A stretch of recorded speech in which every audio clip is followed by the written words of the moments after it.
ಕರ್ತನ ಪರಿಶುದ್ಧ ನಾಮಕ್ಕಾಗಿ ಸ್ತೋತ್ರ ಉಂಟಾಗಲಿ. ದೇವರು ಇನ್ನೊಂದು ಸಮಯವನ್ನು ಕೊಟ್ಟಿದ್ದ ದೇವರಿಗಾಗಿ ನಾನು ಸ್ತುತಿಸುವಂತನಾಗಿದ್ದೇನೆ.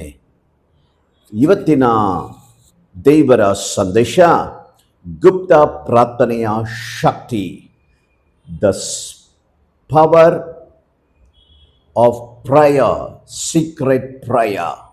Hallelujah, praise the lord. ಸರಿ, ಇವಾಗಲೂ ಕೂಡ ನಾವು ನೇರವಾಗಿ ವಾಕ್ಯಕ್ಕೆ ಹೋಗಕ್ಕೆ ಬಯಸುತ್ತೇನೆ.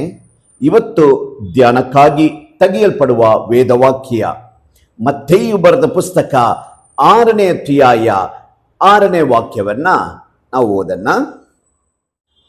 ಆದರೆ ನೀನು ಪ್ರಾರ್ಥನೆ ಮಾಡಬೇಕಾದರೆ ನಿನ್ನ ಏಕಾಂತವಾದ ಕೋಣೆಯೊಳಗೆ ಹೋಗಿ ಬಾಗಲನ್ನು ಮುಚ್ಚಿಕೊಂಡು ಅಂತರಂಗದಲ್ಲಿಯೂ ಇರುವ ನಿನ್ನ ತಂದೆಗೆ ಪ್ರಾರ್ಥನೆ ಮಾಡು. ಅಂತರಂಗದಲ್ಲಿ ನಡೆಯುವುದನ್ನು ನೋಡುವ ನಿನ್ನ ತಂದೆಯು ನಿನಗೆ ಫಲ ಕೊಡುವನು. ಹಲ್ಲೆಲೂಯಾ. ವಾಕ್ಯವನ್ನ ಚೆನ್ನಾಗಿ ಗಮನಿಸಿ. ವೇದ ವಾಕ್ಯ ಹೇಳುತ್ತೆ, ಇಲ್ಲಿ ಯಾವಾಗಲೂ ನಾವು ಪ್ರಾರ್ಥನೆ ಮಾಡುವಾಗ ಗುಪ್ತ ಸ್ಥಳದಲ್ಲಿ ಹೋಗಿ ನಾವು ಪ್ರಾರ್ಥನೆಯನ್ನ ಮಾಡಬೇಕು. ಇವತ್ತು ಅನೇಕರು ಏನು ಮಾಡ್ತಾರೆ ಅಂದರೆ ಬಹಿರಂಗವಾಗಿ ಅವರು ಪ್ರಾರ್ಥನೆ ಮಾಡುತ್ತಾರೆ, ಬಹಿರಂಗವಾಗಿ ಅವರು ಉಪವಾಸವನ್ನು ತೆಗೆಯುತ್ತಾರೆ. ಆ ಥರ ಮಾಡಕೂರದು. ನಾವು ಪ್ರಾರ್ಥನೆಯನ್ನು ಮಾಡುವಾಗ ನಮ್ಮ ದೇವರು ಗುಪ್ತ ಸ್ಥಳದಲ್ಲಿ ಇರುವ ದೇವರಾಗಿದ್ದಾರೆ. Everything should be in secret. ಹೆಂಗೇಳಿ? Everything should be in secret. ನಾವು ಪ್ರಾರ್ಥನೆ ಮಾಡುವಾಗಲೂ ಕೂಡ ನಾವು ಸೀಕ್ರೆಟ್ ಆಗಿ ಹೋಗಿ ರೂಮ್ ಒಳಗೆ ಹೋಗಿ ಬಾಕಲನ್ನು ಮುಚ್ಚಿ ನಾವು ದೇವರಿಗೆ ಪ್ರಾರ್ಥನೆಯನ್ನು ಮಾಡಬೇಕು. ಇವತ್ತು ಅನೇಕ ಜನರು ಏನು ಮಾಡ್ತಾ ಇದ್ದಾರೆ ಅಂದರೆ ಅವರು ಆ ಥರ ಮಾಡ್ತಾ ಇಲ್ಲ. ಏನಾದ್ರೂ ನೀನು ದಾನ ಧರ್ಮ ಮಾಡಬೇಕಂದ್ರೆ ಕೂಡ ಯಾರಿಗೆ? ನಿನ್ನ ಕೈಗೆ ಗೊತ್ತಾಗಬಾರ್ದು. ಎಡಗೈಗೆ ಮಾಡೋದು ಬಲಗೈಗೆ ಗೊತ್ತಾಗಬಾರ್ದು, ಬಲಗೈಯಲ್ಲಿ ಮಾಡುವ ಕಾರ್ಯಗಳು ಎಡಗೈಗೆ ಗೊತ್ತಾಗಬಾರ್ದು. ಆ ಥರ ನಾವು ದಾನ ಧರ್ಮಗಳು ಕ್ರಿಯೆಗಳು ನಾವು ಮಾಡಬೇಕು. ಇವತ್ತು ನಾವು ಏನು ಮಾಡ್ತಾ ಇದ್ದೀವಿ ಅಂದರೆ ಗುಪ್ತ ಸ್ಥಳದಲ್ಲಿ ಯಾವುದು ಮಾಡೋದಿಲ್ಲ. ದೊಡ್ಡವರು ಹೇಳುತ್ತಾರೆ, ಏನು ಹೇಳ್ತಾರೆ ಅಂದರೆ ಅವರಿಗೆ ಗೊತ್ತಿಲ್ಲದೆ ಮಾಡು, ಗೊತ್ತಿಲ್ಲದೆ ಕೊಡು. ಯಾಕೆ ಹೇಳ್ತಾರೆ ಹೇಳಿ? Because god is in secret place. ನನ್ನ ದೇವರು ಪರಲೋಕದಲ್ಲಿದ್ದಾರೆ. ನೀನು ಯಾವುದು ಸೀಕ್ರೆಟ್ ಆಗಿ ಮಾಡುತ್ತೀಯೋ ದೇವರಿಗಾಗಿ, ದೇವರು ಅದನ್ನು ಬಹಿರಂಗವಾಗಿ ಅವರು ಏನು ಮಾಡ್ತಾರೆ? ಅವರು ಕೊಡುವಂತನಾಗಿರುತ್ತಾರೆ. 4 ಜನ ನೋಡಿ 10 ಜನ ಭ್ರಮಿಸಬೇಕು. ಆ ಥರ ದೇವರು ಮಾಡುವಂಥ ದೇವರಾಗಿದ್ದಾರೆ. ನನ್ನ ಪ್ರೀತಿಯ ಸಹೋದರನೇ ಸಹೋದರಿಯೇ, ಇವತ್ತು ನಿಮ್ಮ ಜೀವಿತದಲ್ಲಿ ನೀವುಗಳು ಹೇಗೆ ಪ್ರಾರ್ಥನೆಯನ್ನು ಮಾಡುತ್ತೀರಾ? ನಾವು ಗುಪ್ತ ಸ್ಥಳದಲ್ಲಿ ಪ್ರಾರ್ಥನೆ ಮಾಡುತ್ತೀರಾ? ಇವತ್ತು ಅನೇಕ ಜನರು ಪ್ರಾರ್ಥನೆ ಮಾಡುತ್ತಾರೆ, ಅದಕ್ಕೆ ಉತ್ತರ ಸಿಕ್ಕುತ್ತಾ ಇಲ್ಲ. Why? Because we don't do the prayer in secret. That is why the prayer is delayed. Question ಇಲ್ಲೇ ಇದೆ, ಆನ್ಸರು ಇಲ್ಲೇ ಇದೆ, ಪ್ರಶ್ನೆನೂ ಇಲ್ಲೇ ಇದೆ, ಉತ್ತರನೂ ಇಲ್ಲೇ ಇದೆ, ಎಲ್ಲನೂ ಇಲ್ಲೇ ಅಡಗಿರೋದನ್ನ ನಾವು ನೋಡುತ್ತೇವೆ. ನಾವು ಏನು ಮಾಡುತ್ತಾ ಇದ್ದೇವೆ ಇವತ್ತು? ನೋಡಿ ವಾಕ್ಯವನ್ನ, 2 ಅರಸನ ಬರೆದ ಪುಸ್ತಕ 4ನೇ ಅಧ್ಯಾಯ 33ನೇ ವಾಕ್ಯದಲ್ಲಿ, ಯಾರೂ ಒಳಗೆ ಬಾರದಂತೆ ಆ ಕೋಣೆಯ ಬಾಗಲನ್ನು ಮುಚ್ಚಿಕೊಂಡು ಯೆಹೋವನನ್ನು ಪ್ರಾರ್ಥಿಸಿದನು. ಹಲ್ಲೆಲೂಯಾ. ನೋಡಿ, ಕೋಣೆ ಬಾಗಲನ್ನು ಮುಚ್ಚಿಕೊಂಡು ಪ್ರಾರ್ಥಿಸಿದನು. This is very very important. ಆ ವಾಕ್ಯವನ್ನ ನೀವು ಹೈಲೈಟ್ ಮಾಡೋದನ್ನ ನೋಡಿ. ಎಲಿಸಾ ಏನು ಮಾಡುತ್ತಾನೆ ಅಂದರೆ, ವಿಧವೆಯ ಮಗು ಸತ್ತೋಯ್ತು.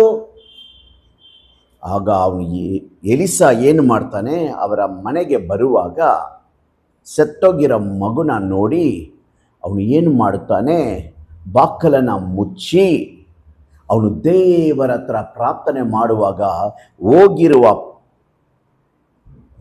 ಪ್ರಾಣ ಹಿಂತಿರುಗಿ ಬಂದಿತ್ತು. ಹಲ್ಲೆಲೂಯಾ. ನೋಡಿದ್ರ? ಆದ ಕಾರಣದಿಂದನೇ ನಾವು ಯಾವ ಕಾರ್ಯಗಳು ಮಾಡದಾದರೆ ಸೀಕ್ರೆಟಿಂದ ಮಾಡಬೇಕು. We should be in secret because our God is in secret place. ಆದ ಕಾರಣದಿಂದನೇ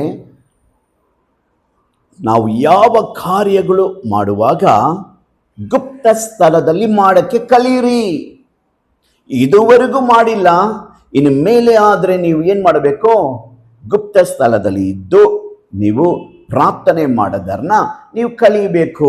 ನನ್ನ ಪ್ರೀತಿಯ ಸಹೋದರನೇ ಸಹೋದರಿಯೇ, ವೇದವಾಕ್ಯ ಹೇಳುತ್ತೆ, ಒಂದು ಐಸಾಯ ಬರೆದ ಪುಸ್ತಕ 26ನೇ ಅಧ್ಯಾಯ 20ನೇ ವಾಕ್ಯ. ನನ್ನ ಜನರೇ ಬನ್ನಿರಿ, ನಿಮ್ಮ ನಿಮ್ಮ ಕೋಣೆಗಳಲ್ಲಿ ಸೇರಿ ಬಾಗಿಲು ಮುಚ್ಚಿಕೊಳ್ಳಿರಿ. ದೈವರೋಷವು ತೀರುವ ತನಕ ಒಂದು ಕ್ಷಣ ಅವಿತುಕೊಳ್ಳಿರಿ. Hallelujah. We should hide ourselves.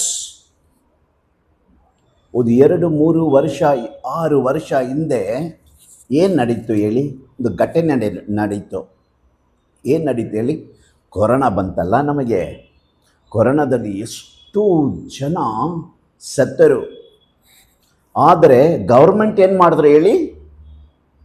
ಹೋಗಿ ಮನೆ ಒಳಗೆ ಇರ್ರಿ, ಆಚೆ ಕಡೆ ಬರಬೇಡಿ. ಯಾಕೆ? Why? Because the death angel, ಸಂಗಾರ ತೂದನು ಬರುತ್ತಾನೆ. ಆದ ಕಾರಣದಿಂದನೇ ದೇವರು ಏನು ಹೇಳುತ್ತಾರೆ ಇಲ್ಲಿ ಐಸಾಯ ಬರೆದ ಪುಸ್ತಕದಲ್ಲಿ, ನೀವು ಏನು ಮಾಡಿ, ಬಚ್ಚಿಟ್ಟುಕೊಳ್ಳಿ. ಆ ಸಂಗಾರ ತೂದನು ಅವನು ಬಂದು ಹೋಗ್ಬಿಟ್ಟ ಮೇಲೆ ಏನು ಮಾಡಬೇಕು? ಬನ್ರಿ ಒಳಗೆ. ಅದು ನಡೀತಲ್ಲ 2019 20ನೇ ವರ್ಷದಲ್ಲಿ ನಡೀತಲ್ಲ, ನಾವೆಲ್ಲರೂ ನೋಡಿದ್ರಿ. ಸೊ ವಾಕ್ಯವನ್ನು ಚೆನ್ನಾಗಿ ಗಮನಿಸಿ. ವೇದ ವಾಕ್ಯ ಹೇಳುತ್ತೆ, ನೀವೆಲ್ಲರೂ ಏನು ಮಾಡಬೇಕು? We should go and hide in the chamber. Hallelujah. So ಆದ ಕಾರಣದಿಂದನೇ ವಾಕ್ಯವನ್ನು ಓದೋದು ಮಾತ್ರ ಅಲ್ಲ, ವಾಕ್ಯವನ್ನು ಧ್ಯಾನಿಸಬೇಕು. ನನ್ನ ಪ್ರೀತಿಯ ಸಹೋದರನೇ ಸಹೋದರಿಯೇ, ಇಲ್ಲಿ ನೋಡುವಾಗಲೂ ಕೂಡ ವೇದ ವಾಕ್ಯ ಹೇಳುತ್ತೆ, ಕೀರ್ತನೆ ಬರೆದ ಪುಸ್ತಕ 91ನೇ ಅಧ್ಯಾಯ 4ನೇ ವಾಕ್ಯ. ಆತನು ನಿನ್ನನ್ನು ತನ್ನ ರೆಕ್ಕೆಗಳಿಂದ ಒದಗಿಸುವನು, ಆತನ ಪಕ್ಕಗಳ ಮರೆಯನ್ನು ಆಶ್ರಯಿಸಿಕೊಳ್ಳುವೆ. ಆತನ ಸತ್ಯತೆಯೇ ನಿನಗೆ ಖೇಡ್ಯವೂ ಗುರಾಣಿಯೂ ಆಗಿದೆ. Hallelujah. He shall cover you under your wings. ನೋಡಿ ಎಷ್ಟು ಒಳ್ಳೆ ವಾಕ್ಯ ಅಲ್ಲ? 91ನೇ ಅಧ್ಯಾಯ ಯಾವಾಗಲೂ, any time before we go to the bed, ನಾವು ಮಲಗಕ್ಕೆ ಹೋಗಕ್ಕೆ ಮುಂಚಿತವಾಗಿ ನಾವು ಏನು ಮಾಡಬೇಕಂದರೆ ಈ 91ನೇ ವಾಕ್ಯವನ್ನು ನಾವು ಎವ್ರಿ ಡೇ ನಾವು ಓದಿ ಮಲಗಬೇಕು, ಪ್ರಾರ್ಥನೆ ಮಾಡಿ ಮಲಗಬೇಕು. ಆಗ ಯಾವ ವಿಧವಾದ ಕನಸುಗಳು, ಕೆಟ್ಟ ಕನಸುಗಳು ನಮ್ಮನ್ನು ಮುಟ್ಟೋದಿಲ್ಲ, ಹತ್ರ ಬರೋದಿಲ್ಲ. ಆದ ಕಾರಣದಿಂದನೇ ನಾವು ಮಲಗಕ್ಕೆ ಮುಂಚಿತವಾಗಿ ಪ್ರಾರ್ಥನೆ ಮಾಡಿ ಈ 91ನೇ ಕೀರ್ತನೆಯನ್ನು ಓದಿ ಮಲಗಬೇಕು. ನಾವು ಏನು ಮಾಡ್ತೀವಿ ಗೊತ್ತಾ? ಪ್ರಾರ್ಥನೆ ಮಾಡಿ 91ನೇ ಕೀರ್ತನೆಯನ್ನು ಓದಿ ರೀಲ್ಸ್ ನೋಡ್ತೀವಿ, ಮಲಗ್ತೀವಿ. ನಾವು ಸೈತಾನಿಗೆ we are opening the gates, we are opening the doors. ಆದ ಕಾರಣದಿಂದ ಕೆಟ್ಟ ಕೆಟ್ಟ ಕನಸುಗಳು ನಮ್ಮ ಜೀವಿತದಲ್ಲಿ ಬರುತ್ತೆ. ನನ್ನ ಪ್ರೀತಿಯ ಸಹೋದರನೇ ಸಹೋದರಿಯೇ, ಯವ್ವನಸ್ಥರಾಗಲಿ ಚಿಕ್ಕ ಮಕ್ಕಳಾಗಲಿ ದೊಡ್ಡವರಾಗಲಿ ಯಾವ ಕಾರಣಕ್ಕೂ ನಾವು ಏನು ಮಾಡಬಾರದು, ಬೆಡ್ಗೆ ಹೋಗೋಕ್ಕೆ ಮುಂಚಿತವಾಗಿ ಪ್ರಾರ್ಥನೆ ಮಾಡಿ 91ನೇ ಕೀರ್ತನೆ ನಾವು ಓದಿ ನಾವು ಮಲಗುವಾಗ ಪರಿಶುದ್ಧವಾದ ದೇವದೂತರು ನಮ್ಮನ್ನು ಬಂದು ದಂಡಿಟ್ಟು ಗಾಯಿಸುವ ದೇವರಾಗಿದ್ದಾರೆ. Hallelujah, hallelujah. ಸೊ ಇನ್ನು ಮುಂದೆ ನಾವು ಏನು ಮಾಡೋಣ, ಬರುವ ದಿವಸದಲ್ಲಿ ಈ ಕಾರ್ಯಗಳನ್ನು ನಾವು ಮಾಡೋಣ. ಹೇಗೆ ನಾವು ಪ್ರಾರ್ಥನೆಯನ್ನು ಮಾಡಬೇಕು, ಎಲ್ಲಿ ಕಾಲಕ್ಕೆ ತಕ್ಕಂಥ ನಾವು ನಡೆಯಬೇಕು, ಎಲ್ಲಿ ಯಾವ ಪ್ರಾರ್ಥನೆ ಎಲ್ಲಿ ಮಾಡಬೇಕು ಅಂತ. ಸೊ ನಾನು ಏನು ಹೇಳೋಕ್ಕೆ ಬರ್ತೀನಿ ಅಂದರೆ, ಇವತ್ತು ಅನೇಕ ಕ್ರೈಸ್ತರ ಮಕ್ಕಳಿಗೆ ಏನಿಲ್ಲ, ಪ್ರಾರ್ಥನೆ ಮಾಡೋಕ್ಕೆ ಬರುತ್ತಾ ಇಲ್ಲ. ಹಲ್ಲೆಲೂಯಾ. ಸೊ ಇನ್ನು ಮುಂದೆ ಆದರೆ ನಾವು ಪ್ರಾರ್ಥನೆ ಮಾಡೋಣ.